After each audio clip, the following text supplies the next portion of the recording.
Muslims எல்லா எல்லா சகோதர சகோதரிகளும் வந்திருக்கீங்க. அண்ட் முதல்ல வந்து இயேசு ஜீசஸ் அப்படின்னா அவர் வந்து கிறிஸ்டின்ஸோட கடவுள் அப்படின்னு யாருமே நினைக்காதீங்க. அவர் மனுஷரா பிறந்து மனுஷருக்காகவே இறந்து மறுபடியும் உயிர் தெழுந்து மனுஷருக்குள்ளே வாழ்ந்துட்டு இருக்காரு. அவர் மனுஷங்களோட கடவுள். ஆண்டவரை நான் எப்படி அறிஞ்சேன் அப்படின்னு நான் சொல்லணும்னா, நான் வந்து ஒரு ஹிந்து ஃபேமிலி தான் நான். அண்ட் நாங்கள் நம்பூத்ரிஸ். ஸோ வந்து நான் ஹிந்து அப்படின்றதுல நான் ரொம்ப பெருமைப்பட்டேன். அண்ட் உண்மையாக சொல்லணும்னா எனக்கு ஒரு கிறிஸ்டின் ஃப்ரெண்ட் கூட கிடையாது. ஏன்னா எங்கள் வீட்டுக்கு வந்து கிறிஸ்டின் ஃப்ரெண்ட்ஸ் யாராவது வந்துட்டு போனாங்கன்னா எங்கள் பாட்டி வந்து தண்ணி தெளிப்பாங்க அந்த இடத்துல. அண்ட் அவங்களோட சேராத, ஏன்னா அவங்க உன்னை மாற்றிடுவாங்க அப்படிலாம் சொல்லுவாங்க. அதனால உண்மையாலுமே எனக்கு வந்து ஜீசஸ் தெரியாது. ஸ்டோரி தெரியும், பட் ஆனால் ரொம்ப டீப்பாலாம் தெரியாது. அண்ட் நானே சொல்லுவேன், அவரே கடவுள் தானே, அவரையே ஏன் அவர் காப்பாற்றிக்கல அப்படியெல்லாம் ரொம்ப திமிரா ஆணவமாக பேசியிருக்கேன். பட் என்னோட அம்மா வந்து சென்ட்ரல் சர்வேல தான் ஒர்க் பண்ணிட்டு இருந்தாங்க.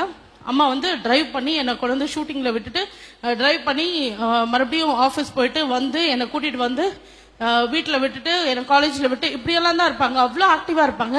பட் ஒரு நாள் அம்மாவுக்கு உடம்பு சரியில்லை.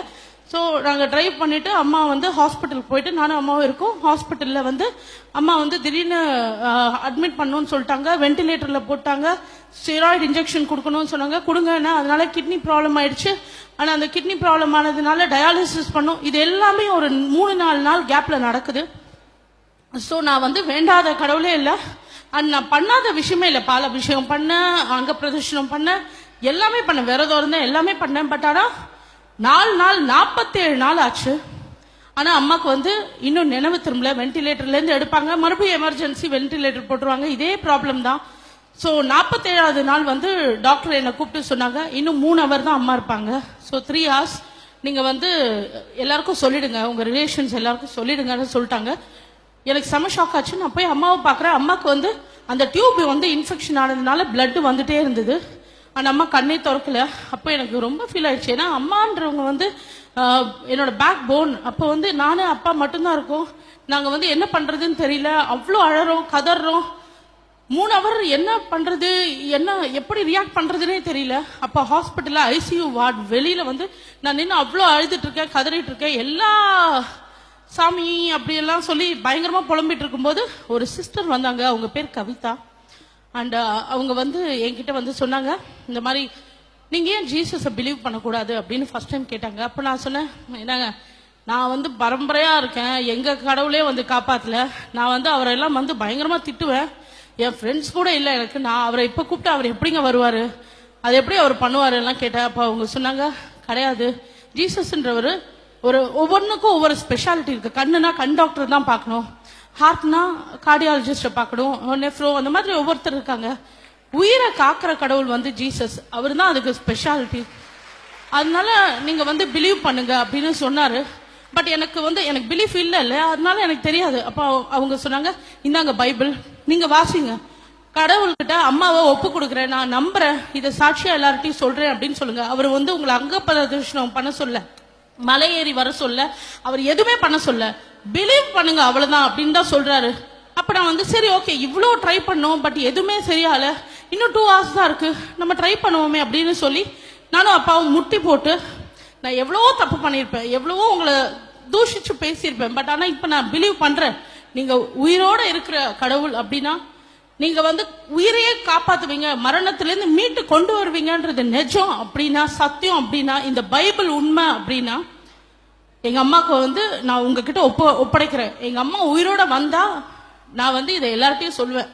பட் எங்க அம்மாவுக்கு ஏதாவது ஆச்சுன்னா உங்களால தான் எல்லாரும் சொல்லுவேன். ஏன்னா எங்க அம்மா வந்து இந்த ஸ்டேஜ்ல இருக்காங்க. ஒருவேளை நான் இங்க போனதுனால தான் எங்க சாமியெல்லாம் கோச்சுக்குச்சோ, எங்க குலதெய்வம் வந்து பொங்கிடுச்சோ அப்படிலாம் நான் சொல்லுவேன். அப்படியெல்லாம் பயங்கரமா அவரை பேசினேன்.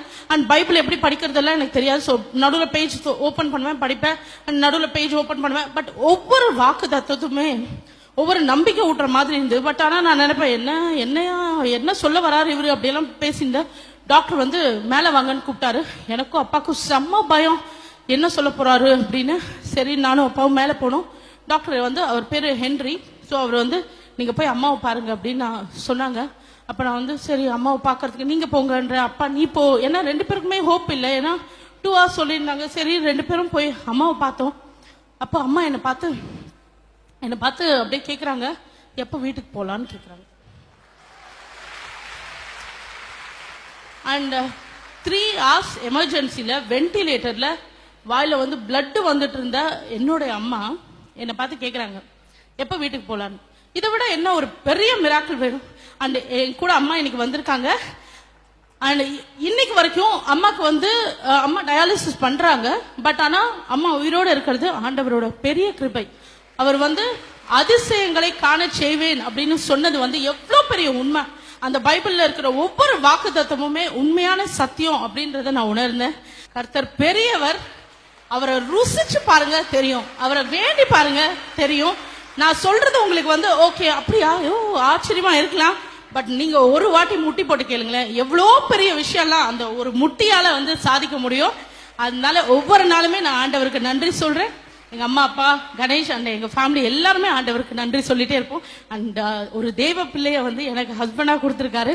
அதை விட எனக்கு சந்தோஷம். நான் ஏத்துக்கிட்டு அவர் ஏத்துக்கல அப்படியெல்லாம் இருக்கிறத விட நாங்கள் பாருங்க எவ்வளவு சந்தோஷமா இருக்கோம். ஸோ ஹாப்பியான எங்க ஃபேமிலிக்கு காரணமே வந்து ஜீசஸ் ஜீசஸ் ஜீசஸ். அண்ட் மோகன் சிலாஸ்லஸ் பிரதரை பத்தி நான் கண்டிப்பா சொல்லி ஆகணும். அவர் எங்க ஃபேமிலியில வந்து ஒரு மூத்த பிரதர் அவர். ஏன்னா எங்க அம்மா உடம்பு சரியில்லைன்னு நான் வந்து சொன்னோன்னே நைட்டு 12 மணிக்கு அவர் ஜபம்லாம் முடிச்சுட்டு வார்டுக்கு வந்து எங்க அம்மாக்காக ப்ரே பண்ணாரு. அண்ட் டாக்டர் வந்து என்ன பண்றது, டயாலிசிஸ் பண்ணுமா, என்ன வெயின் கிடைக்கல அப்படிலாம் சொன்னோன்னே அவர் சொன்னாரு, நியூ இயர்க்கு நீங்க வீட்டுல இருக்கணுமா? ஆமான்னு அம்மா சொன்னாங்க. இப்ப அவர் ப்ரே பண்ணி முடிச்சுட்டுல கவலைப்படாதீங்க, ஒரு வாரத்துல வீட்டுல இருப்பீங்க அப்படின்னு சொல்லிட்டு போனாரு. அதே மாதிரி எங்களுக்கு நியூ இயரும் சரி கிறிஸ்துமஸும் சரி ஒவ்வொரு நாளுமே ஹாப்பியா இருக்கு. கோயம்புத்தூருக்கெல்லாம் வந்து அம்மாக்காகவும் எங்களுக்காக ஜெபிச்சிருக்காரு. ஸோ உண்மையான ஃபேமிலியா அவருக்கு நல்லா தெரியும். உங்க எல்லாரோட ப்ரேயர்ஸும் சப்போர்ட்டும் இன்னைக்கு மாதிரியே என்னைக்கும் எங்க ஃபேமிலிக்கும் அண்ட் எங்களோட ஃபிலிம் இண்டஸ்ட்ரிக்கும் கண்டிப்பா வேணும்.